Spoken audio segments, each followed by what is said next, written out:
The year is 2031.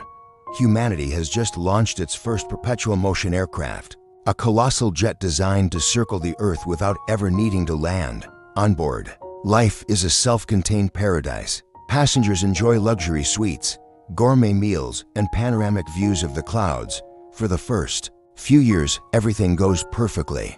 The world below watches in awe, receiving daily updates from the cheerful crew and delighted passengers. It is a symbol of a new era, a triumph of engineering and human ambition.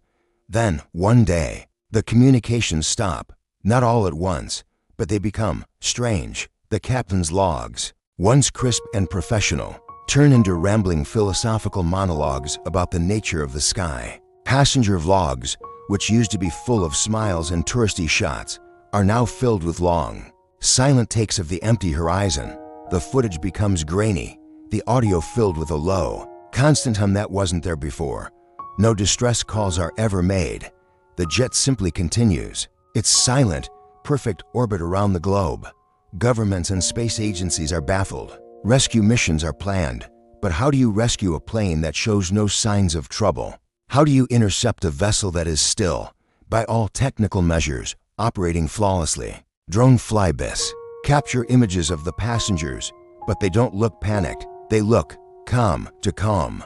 They stand pressed against the windows, their faces blank, all staring at something outside the frame, something in the endless blue that we can't see. Years pass, the jet becomes a modern myth, a ghost ship in the sky.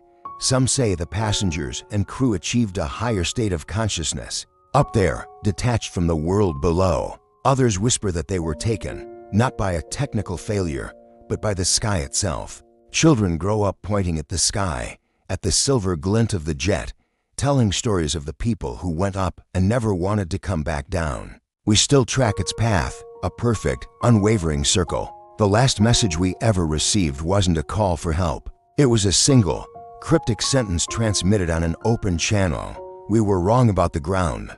It's not for keeping us safe, it's for keeping us away. We've been trying to figure out what they meant ever since. What did they find up there, in the solitude of the open sky? And more importantly, what is it keeping us away from?